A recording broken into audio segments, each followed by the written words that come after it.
wanted to talk to you about the core. Now, I mean your core. In the fitness world, we throw around the term core, and a lot of people throw it around very poorly, and incorrectly, rather. I mean, it's truly incorrectly. Your core, I like how Elliot Hulse put it, your core, think of it like an apple core. It's everything that is attached to your spine directly. Another fitness trainer, Chad Waterbury, said just draw an X from each shoulder to hip. That's your core. It's literally everything except for your arms and legs. Technically, your neck and head are part of your core as well, and you should be working out your neck, and there are various opinions on how you should do this, various strategies. You just kind of have to find what flows for you. Different warnings on all of them because it's a delicate region. But the point is that your core is not your abs. In fact, your rectus abdominis, your show abs, while are specifically muscles, and all of our muscles are adapted for a reason, are the less important muscles than the transverse abdominis, than the spinal erectors, than your lower back muscles, all of that. But we're not going to be talking about the core in terms of fitness per se right now, although I will mention this.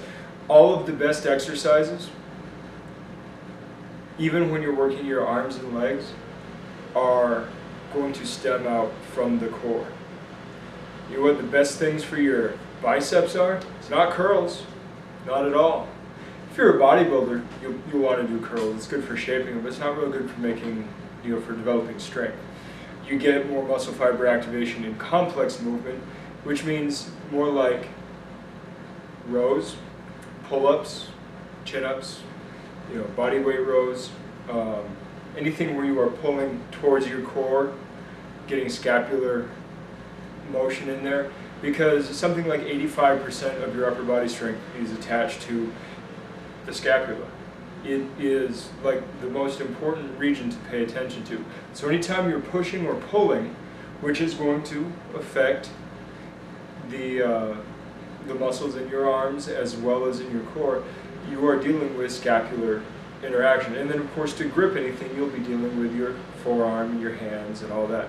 So that being the case, if you want to work out your arms to best effect, you better be doing stuff that actually involves scapular motion. Same thing with your legs. When we work out our legs, the best things for our legs are squats and deadlifts.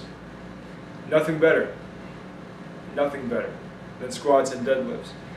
And those involve massive, massive hip movement. Your hip is your lower body motor. And you know what? That brings us into the martial arts of it. Our hips are what drive everything. Our hips drive our punches, our hips drive our kicks. Anything that is not hip driven is nothing more than just a simple quick snap and is not going to get you the penetration that you need.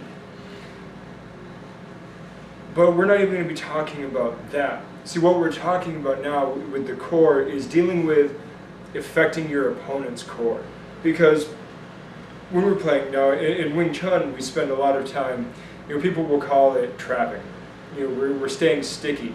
We are disrupting you. And I like the term disruption because when I can disrupt you, I put you on the defensive. You have to go into a mode of adjustment or else you fall, you stumble, you trip, and now I have a leg up on you. So you have to go into a period of adjustment and hope that your adjustment is faster than my follow-up reaction. So anytime that I can affect your core, I should be.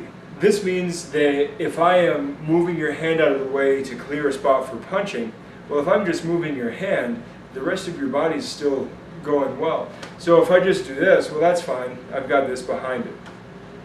However, if you jam my elbow into my ribs and fold me, now you're affecting my core. Or if you come up behind my shoulder and tilt it, now you're affecting my core, causing me to stabilize and shift my weight. If you can start controlling how I'm adjusting and shifting my weight then you are gaining the edge that you need that will help you win the fight.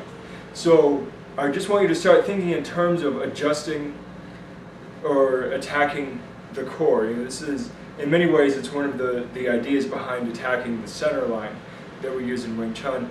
It's also, I mean, the center line is everything. There's so many ideas behind it, but it's one of the ideas, is the fact that if I can affect your center line,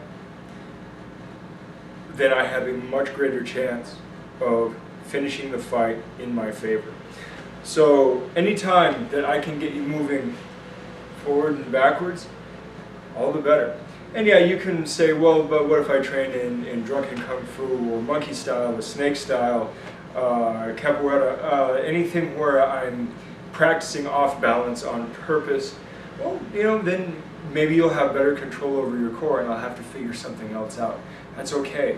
You know who some of the people that have the best balance are? Judo players. Man, those guys.